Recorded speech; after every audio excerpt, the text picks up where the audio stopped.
The void of space remained silent as Captain Daho Park's hands gripped the command chair's armrests. His eyes never left the holographic display floating before him, its soft blue glow a stark contrast to the harsh red emergency lights that now bathed the bridge of the EDF Sentinel in an ominous crimson hue.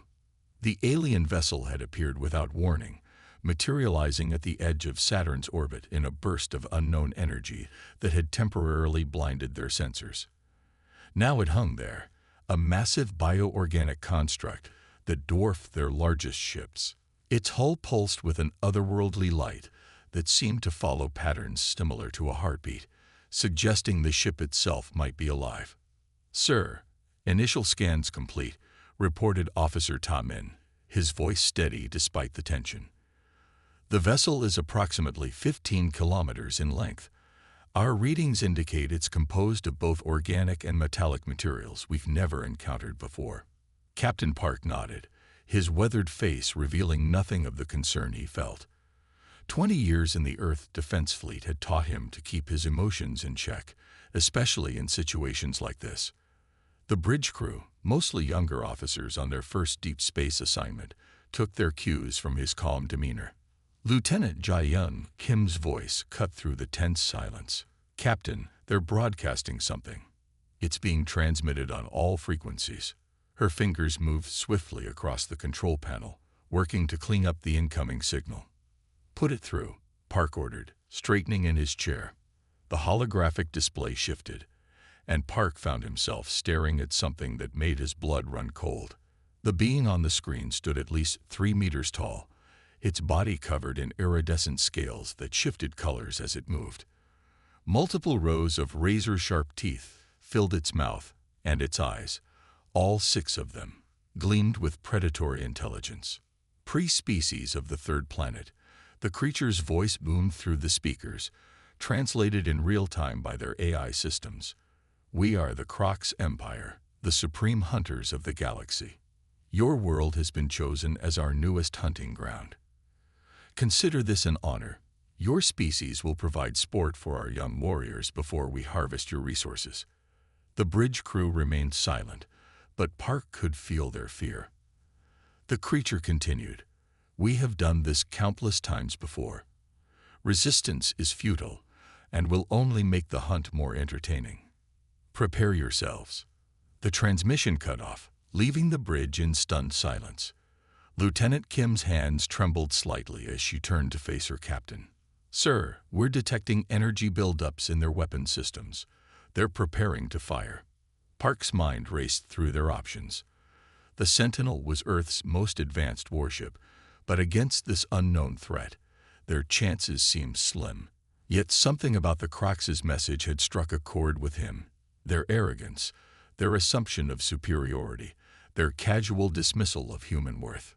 "Send a message to all Earth Defense Fleet ships in the system," Park commanded, his voice firm and clear. "Battle formations Delta 7. Lieutenant Kim, prepare our main batteries. Officer Tamin, I want detailed scans of any weak points in their hull structure." "But sir," Lieutenant Kim protested, "their ship is massive compared to our fleet. Our weapons might not even." "Throughout human history," Park interrupted, rising from his chair, "we've faced predators that thought we were easy prey. Every single time, we proved them wrong. We didn't climb to the top of Earth's food chain by giving up when faced with bigger teeth and stronger claws. We did it with intelligence, cooperation, and sheer determination." He walked to the front of the bridge, hands clasped behind his back as he studied the alien vessel. "The Crocs think we're just another species to hunt. Well, they're about to learn what humanity does to bullies." The bridge crew straightened at their stations, inspired by their captain's words. Around the Sentinel, other Earth Defense Fleet ships moved into position, their crews ready despite the overwhelming odds. "Sir, enemy vessel is launching smaller craft," Tamin reported. "Appears to be some kind of fighter squadrons." "Perfect." Park smiled grimly. "They're dividing their forces. Lieutenant Kim, target those fighters with our point defense systems. Officer Tamin, coordinate with the fleet.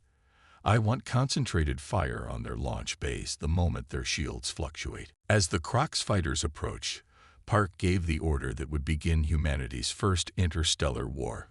All ships, battle formations. Show these bastards what humanity does to bullies. The void of space erupted in light as Earth's defenders engaged the alien threat. The Crocs had expected easy prey, but they found themselves facing something entirely different. A species that had evolved not just to survive, but to overcome any challenge thrown at them.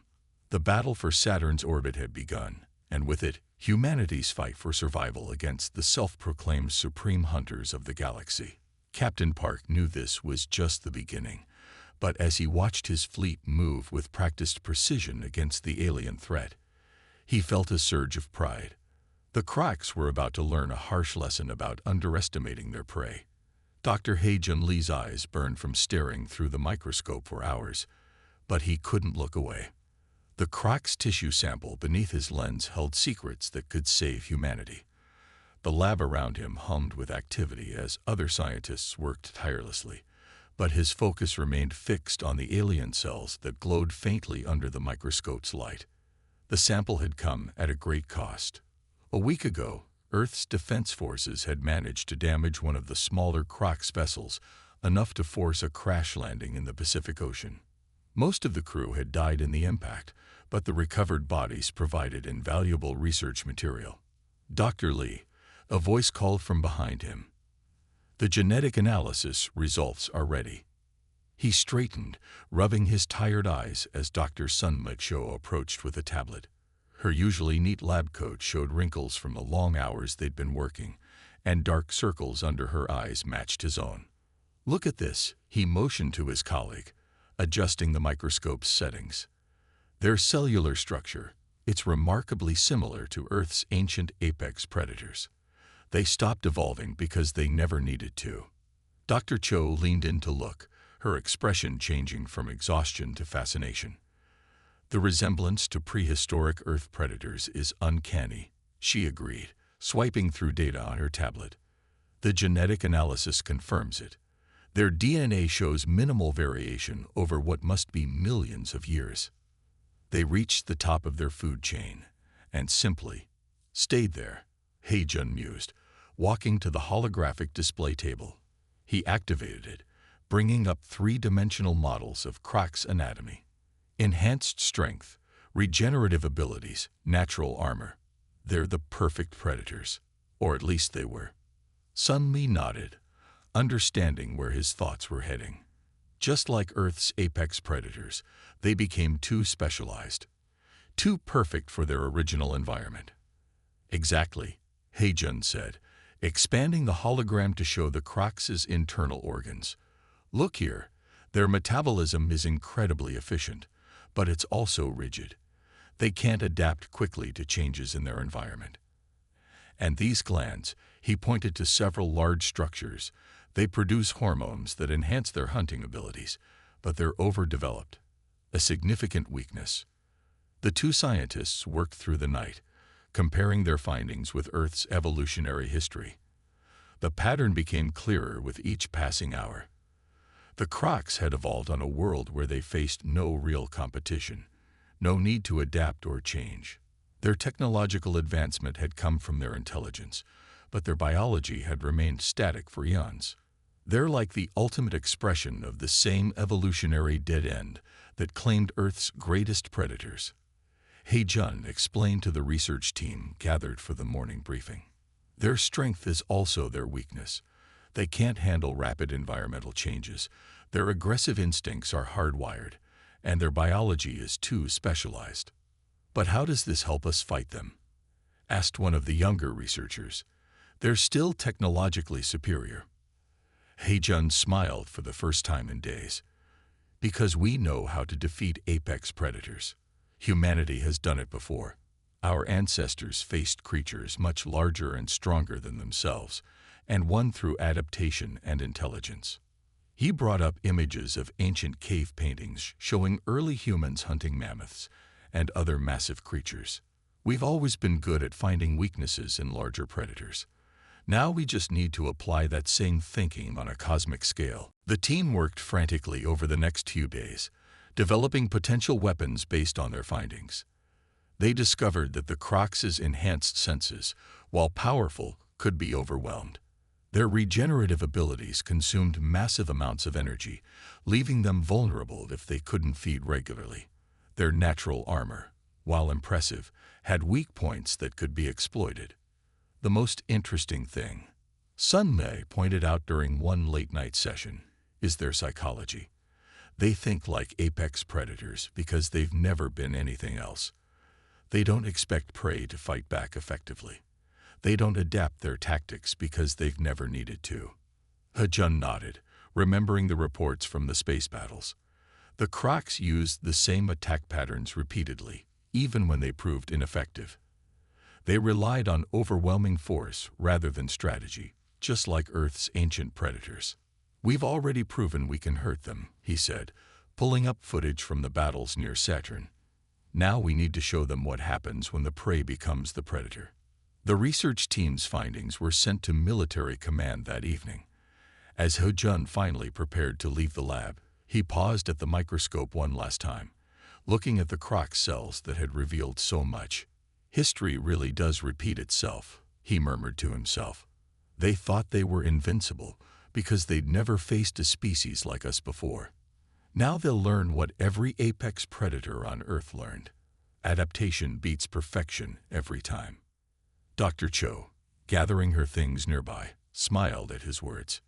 "And humanity," she added, "has always been the most adaptable species of all." As they left the lab, both scientists knew their discoveries would change the course of the war. The Crocs had evolved to be perfect predators, but humanity had evolved to overcome perfect predators. Now, on a galactic scale, that ancient pattern would play out once again. Commander Yumho Kang stood motionless in the underground command center of Mars Colony Delta, his eyes fixed on the massive display screen that showed multiple Crocs warships entering Mars orbit. The red dust storms swirling across the planet's surface would help mask their preparations, just as they had planned. "Status report," he ordered, keeping his voice steady despite the tension building in his chest. "All defensive systems are ready, sir," Lieutenant Min Seo replied from her station. "The colonists are secure in the deep shelters. Surface sensors indicate 15 Croc ships approaching our position." Young Ho nodded, watching as the alien vessels began their descent. The bioorganic ships pulsed with that familiar, sickly light as they broke through the Martian atmosphere. They followed the exact attack pattern the humans had observed in their previous assaults, a classic predator's approach, confident and direct. "They still think we're running scared," he muttered, more to himself than his crew. 3 months of staged retreats and false defeats have made them overconfident. The command center hummed with nervous energy as the massive ships drew closer. On the surface, Mars Colony Delta appeared abandoned, its buildings dark and lifeless. The Crocs would see exactly what they expected to see: another human settlement ready to be harvested. "Enemy ships are entering final approach," the sensor officer announced. "They're deploying ground forces." Yum-Ho watched as hundreds of Crocs warriors emerged from their ships, their iridescent armor gleaming in the dim Martian sunlight. They moved with the arrogant confidence of apex predators, spreading out across the colony's empty streets. "Let them get comfortable," he ordered as his officers tensed at their stations. "Wait for my signal." Minutes passed as more Crocs forces landed, their numbers growing. They began breaking into buildings, searching for humans to hunt. Yum-Ho could almost imagine their frustration at finding empty rooms and abandoned corridors. "Sir," Min Seo called out, "they're approaching the central square. All units report ready." Yum-Ho allowed himself a small smile.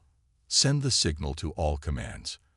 Operation Trap Spring is now active." The response was immediate and devastating. Hidden bunkers burst open across the colony, revealing batteries of missiles and energy weapons. The Crocs warriors barely had time to register the threat before the first salvos struck their positions. The specially designed weapons, based on Dr. Lee's research, targeted their biological weaknesses. Now, Young Ho ordered into his comm unit, initiating the second phase of the attack. The ground beneath the Croc's forces erupted as combat mechs rose from concealed underground hangars, their weapons already firing. Human soldiers in powered armor suits emerged from hidden access points, engaging the confused aliens at close range. "They're trying to regroup," Min Seo reported, excitement creeping into her voice. "Their command structure is breaking down." Young Ho watched as the Crocs' rigid tactical doctrine, honed through millennia of easy victories, left them completely unprepared for human adaptability. Their warriors fought as individuals, each trying to prove their dominance instead of working together. "Launch the EMP bursts," he commanded. "Target their ship's biological components." Electromagnetic pulses, calibrated to the specific frequency that disrupted Croc's biotechnology, swept across the battlefield. Several of their smaller ships crashed, their organic systems overloaded.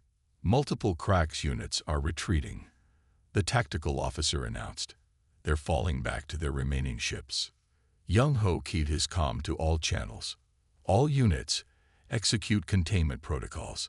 Don't let them regroup."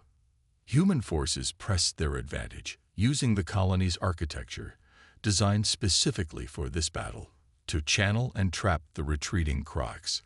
The aliens found themselves caught in killing zones, their superior physical abilities meaning nothing against carefully planned fields of fire. "Sir, we're receiving transmissions from other Mars colonies," Min Seo reported. Similar ambushes were successful across the planet. The Croc's fleet is in full retreat. As the battle wound down, Young Ho finally allowed himself to relax slightly.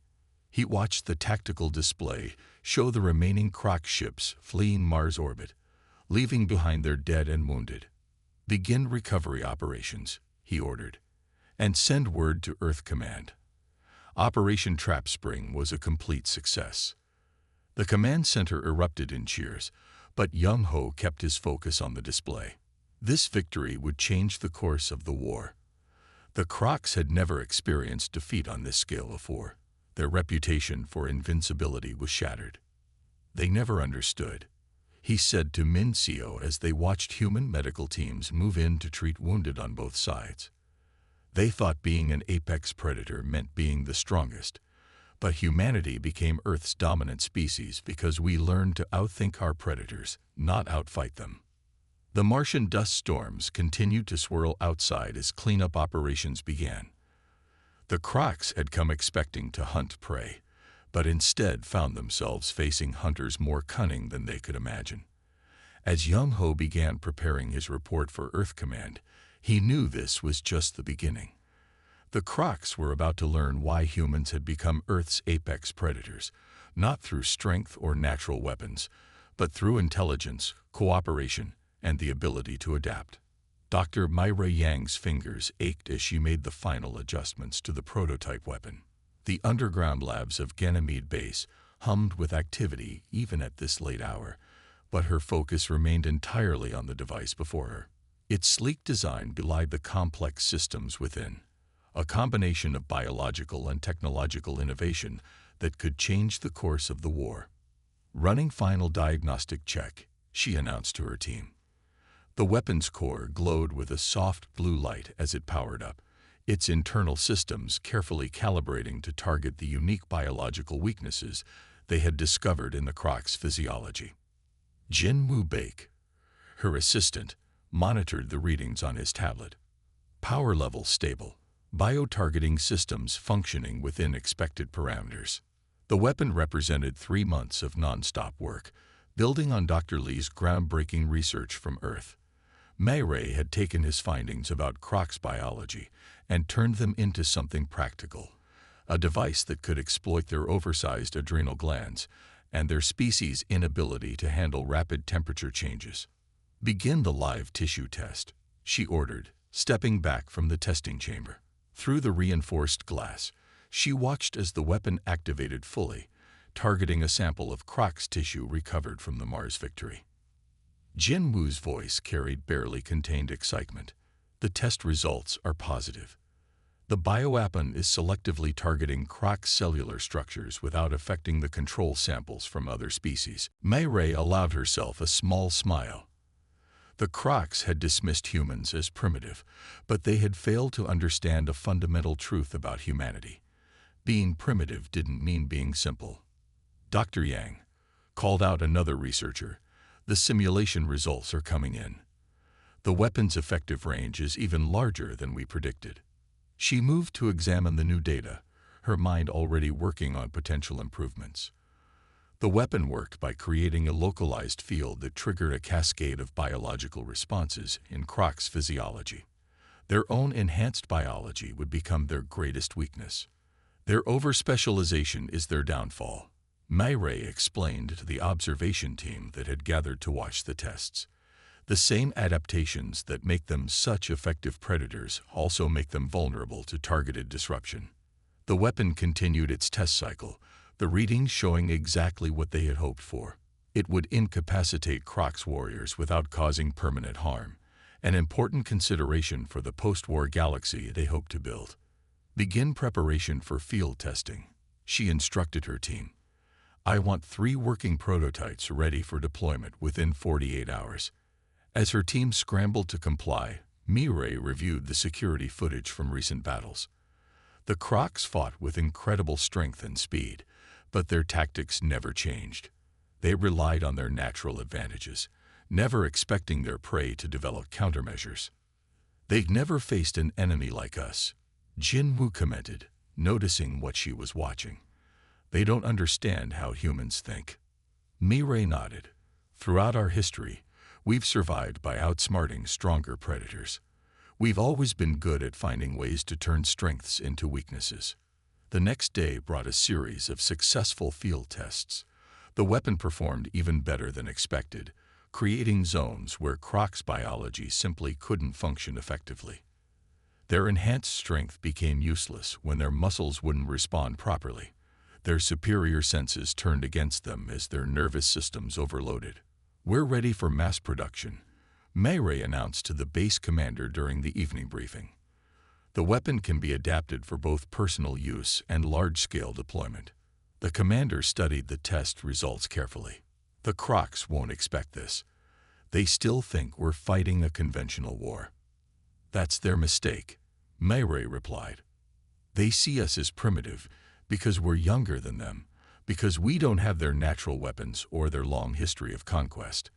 But being primitive just means we haven't stopped evolving, haven't stopped adapting.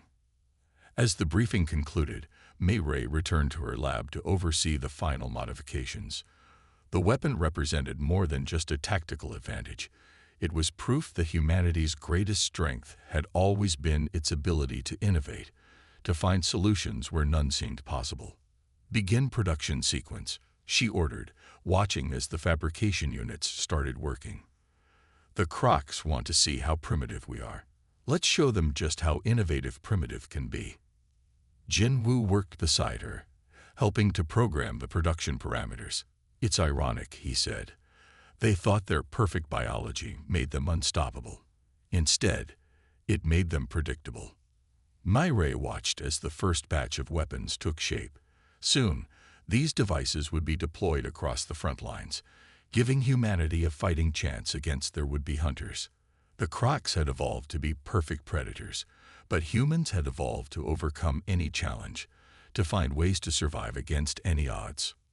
We're ready, she announced as the first production run completed. Time to show the galaxy what human innovation really means. Admiral Ta Wong Choi stood motionless on the bridge of the HSS Vengeance, his hands clasped behind his back as he gazed through the massive view screen. The combined human fleet stretched out before him, over 300 ships representing every nation on Earth, the largest military force humanity had ever assembled. The Vengeance itself was a marvel of human engineering, built with technology reverse-engineered from captured Crocs vessels and enhanced with human innovations. Its sleek hull housed weapons, specifically designed to target Croc's biological weaknesses, along with the new shield systems that had proven so effective in recent battles. Final system check complete, Captain Hai Jin Song reported from her station. All ships report ready for the jump to FTL. Ta Wong nodded, his expression remaining neutral despite the weight of the moment. This wasn't just another battle. It was humanity's first major offensive against the Croc's homeworlds. After months of defensive actions and carefully planned traps, they were finally taking the fight to the enemy. "Open fleet-wide communications," he ordered. The bridge crew worked quickly to comply, and soon he was addressing every ship in the fleet. "This is Admiral Choi. Today we launch Operation Turning Tide. For 6 months, we fought the Crocs on our territory. Now we take the fight to theirs." He paused, letting his words sink in. "We carry with us not just the hopes of Earth, but of countless species enslaved by the Crocs. Remember your training. Remember what we've learned about our enemy. Most importantly, remember why we fight." Captain Song moved to his side, her voice low. "Sir, we're receiving signals from the resistance networks on 3 Crocs-controlled worlds. They're ready to support our attack." This news brought a slight smile to Ta Wong's face. The Crocs had never imagined their former prey species would unite against them. Their arrogance had created the perfect opportunity for rebellion. "All ships, prepare for FTL jump," he commanded. "Target coordinates are locked. Remember, the Crocs expect us to fight like prey. Let's show them what happens when the prey fights back."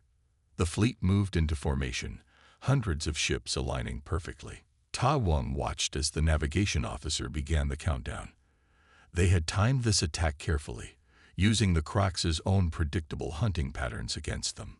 "Jump in 5, 4, 3, 2, 1. The universe seemed to bend as the fleet entered FTL. Through the view screen, space itself warped and twisted.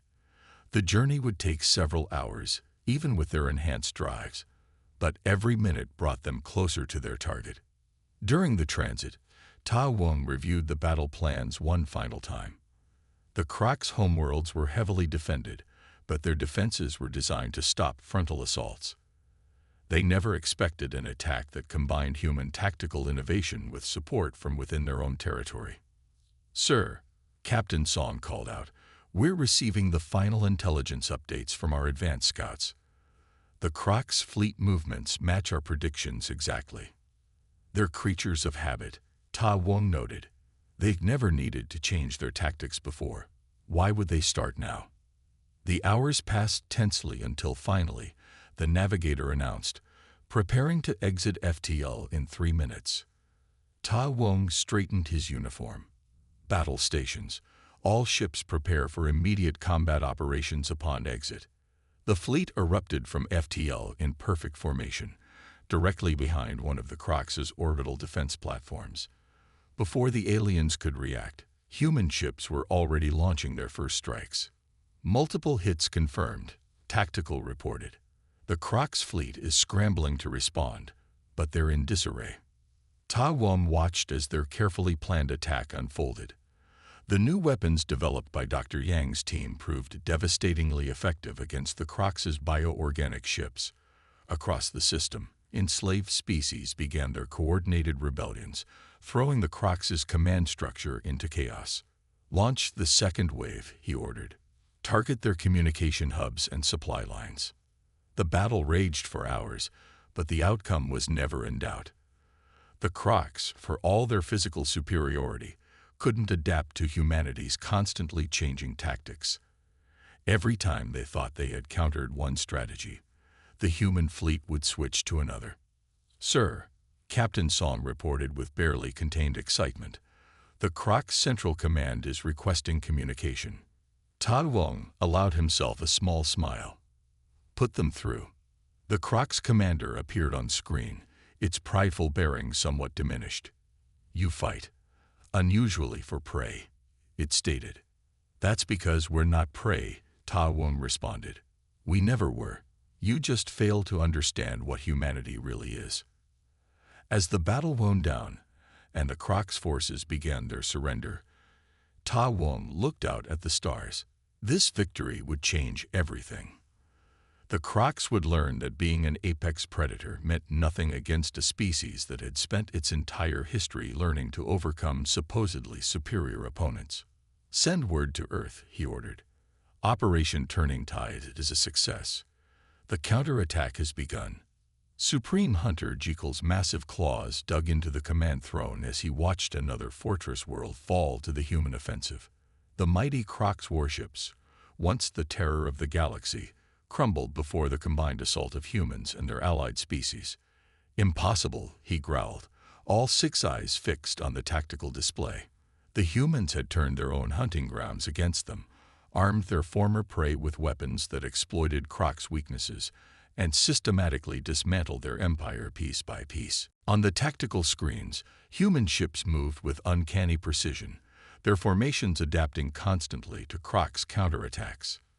Behind them came the ships of other species, races the Crocs had hunted and enslaved for generations, now turned into capable warriors under human guidance. Supreme Hunter, his subordinate, approached cautiously. "We've lost contact with the 7th Fleet. The humans have somehow disabled their neural networks." Jekyll's scales shifted color with rage. These humans had done more than just fight back. They had studied the Crocs, learned their weaknesses, and shared that knowledge with every species that had ever suffered under Crocs' dominion. Meanwhile on Earth, General Min Ji Quan stood in the Global Defense Command Center, watching the reports flood in from across the galaxy. Holographic displays showed the steady advance of human forces and their allies, systematically liberating world after world from Crocs' control. "Another fortress world has fallen," her aide reported. "The liberation forces are moving faster than expected. The Crocs simply can't adapt to our tactics." Minji nodded, studying the strategic overview. The Crocs' biggest weakness had indeed proven to be their arrogance. Their belief in their own superiority had left them vulnerable to humanity's greatest strength, the ability to unite, adapt, and overcome. Back in his command center, Jekyll received increasingly desperate reports. Human weapons targeted their biological weaknesses with frightening precision. Their ships' organic components failed under specifically designed electromagnetic pulses. Even their legendary hunting instincts betrayed them as human forces used their predictable aggression against them. "The outer colonies are in full revolt," another subordinate reported. "The humans have armed them with their adaptive shield technology. Our weapons can no longer penetrate their defenses." Jekyll roared in frustration. For millennia, the Crocs had been the undisputed apex predators of the galaxy. No species had ever challenged their dominance. No prey had ever fought back effectively.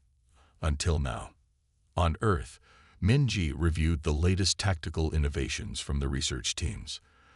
Dr. Yang's weapons had proven devastatingly effective, while Admiral Choi's battle strategies kept the Crocs off balance and unable to mount an effective defense. "The Crocs never understood what they were dealing with," she explained to her staff. "They saw our lack of natural weapons as weakness. They never realized the humans became Earth's apex predators precisely because we had to overcome our physical limitations." Reports continued to pour in from across the battlefront. Crocs formations broke under coordinated attacks.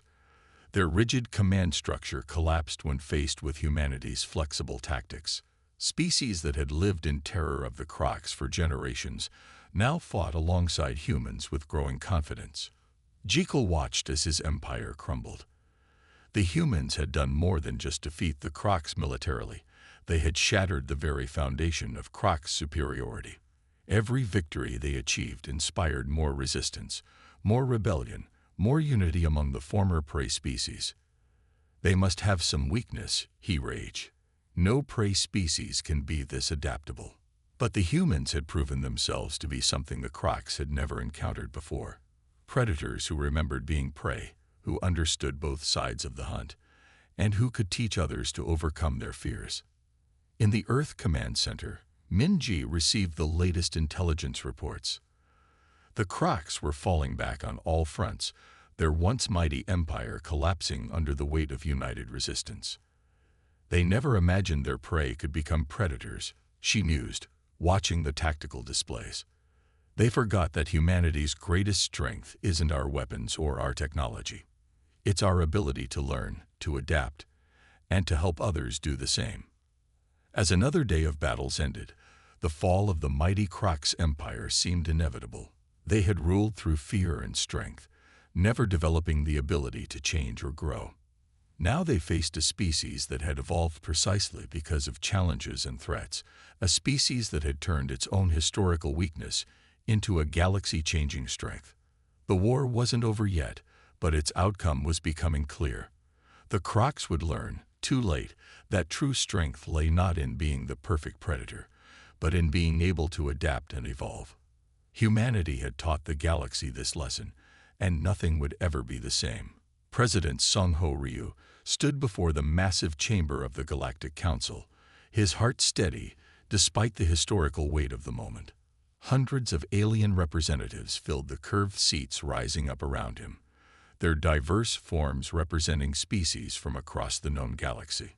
Many of them had, until recently, lived under Croc's dominion. The Great Hall itself was a marvel of cooperative engineering, built by multiple species working together after the war's end. Its transparent dome showed the stars above, reminding everyone present of the vastness they all shared. The same stars that had once brought the Crocs' terror now promised a future of unity and peace. Distinguished representatives of the galaxy, Sung-Ho began, his voice clear and strong in the perfect acoustics of the chamber. We gather here today not to celebrate victory, but to ensure it never becomes necessary again. He paused, looking at the assembled faces, some humanoid, others wildly different from any Earth life. All of them had suffered under the Crocs. All of them had fought alongside humanity in the final battles. The last Croc stronghold fell 3 months ago, he continued. Their species chose extinction over adaptation, despite all our efforts to offer them a place in the new galaxy. They could not abandon their belief in dominance through force. The chamber remained silent, remembering. The Crocs had fought to the last, refusing to accept a galaxy where they were not supreme. Their own biology, so perfect for hunting, had proven unable to adapt to changing circumstances. But we are not here to dwell on the past, Sung-Ho declared. We stand at the beginning of something new. Humanity did not fight to replace one empire with another. We fought because we understood something the Crocs never could. True strength comes from cooperation, not domination. He gestured to the various representatives. Look around you. Every species here has something unique to offer. Every world has lessons to teach. We learned this on Earth long ago, that being apex doesn't mean being cruel. It means having the wisdom to help others rise alongside you.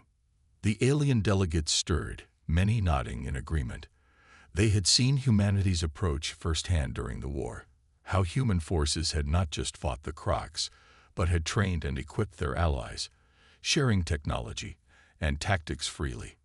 Therefore, Sung-Ho continued, Earth proposes the formation of the Galactic Alliance. Not an empire, not a hierarchy, but a true partnership of equals. Every species will have a voice. Every world will have protection. Together, we can build something that has never existed before. A galaxy where cooperation replaces predation. He outlined the proposal. Shared defense agreements, open trade policies, technological exchanges, and cultural preservation guarantees. The framework had been developed with input from all species, incorporating the best ideas from each civilization. We extend our hands, or appendages, in friendship, he said, drawing a few chuckles from the assembly. Earth brings its experience, its technology, and its commitment to helping others. But we do not seek to lead, only to participate as equals in building a better future for all. The chamber erupted in applause. Species that had once been bitter rivals under Croc's rule now stood together, united by a common vision. The impossible had become possible, predator and prey working as one. As Sung-Ho concluded his speech, he remembered the long journey to this moment. The initial terror when the Crocs arrived, the desperate battles, the gradual realization that humanity's greatest strength lay not in weapons or technology, but in their ability to unite others. The choice before us is clear, he said finally. We can build walls between our worlds, or we can build bridges. We can fear our differences, or we can learn from them. Humanity chooses bridges. Humanity chooses learning. We invite you all to choose with us. The vote that followed was unanimous. As the new Galactic Alliance became reality, Sung Ho watched the celebrations begin. Species that could never have imagined working together now planned joint ventures. Worlds that had known only fear now saw possibilities. In the end, humanity had proven what they had always known, that intelligence, adaptability, and cooperation would always triumph over brute force and predation. The galaxy had learned this lesson at great cost, but a new era had begun. As the celebrations continued into the night, the stars above seemed to shine brighter, promising a future limited only by their ability to work together. The age of predators was over. The age of cooperation had begun.